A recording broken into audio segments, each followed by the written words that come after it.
E aí galera, tudo bem? Eu sou o Matheus e hoje eu vou fazer como primeiro vídeo do canal a apresentação da nova T10 Express que fica aqui no supermercado Mufato. E vou fazer também para vocês um bike check da Soul Iron Fox 2018. Fica com o vídeo.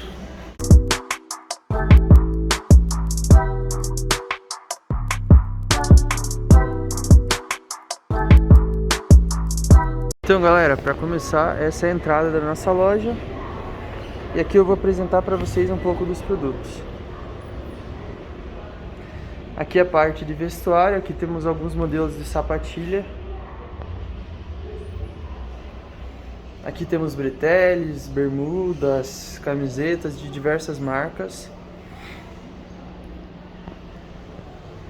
E aqui temos um provador. Vindo para o outro lado da loja, a gente tem vários tipos de acessórios.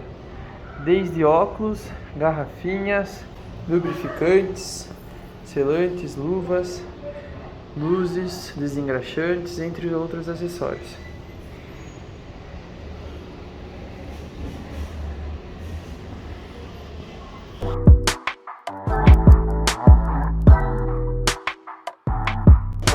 Vamos iniciar então o bike check. Essa bike aqui é o modelo da Soul Iron Fox, modelo 2018. Esse modelo ele vem nessa cor laranja com os detalhes preto. Vem com o grupo completo Shimano 105.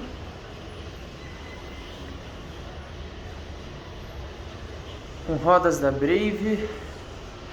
Pneus Zafiro Pro 700x25. Demais componentes vêm com a marca da Control Tech. Selim da Prólogo. E essa bike, galera, ela é especialmente para triatlon. Ela é uma bike mais de contrarrelógio. Vou mostrar para vocês o jeito certo de andar com ela.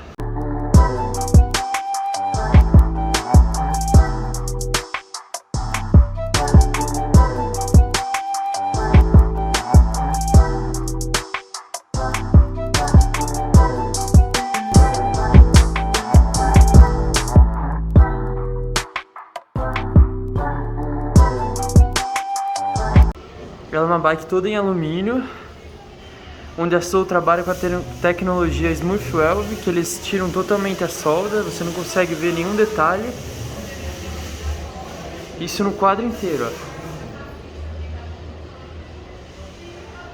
E essa daqui já vem com garfo em carbono.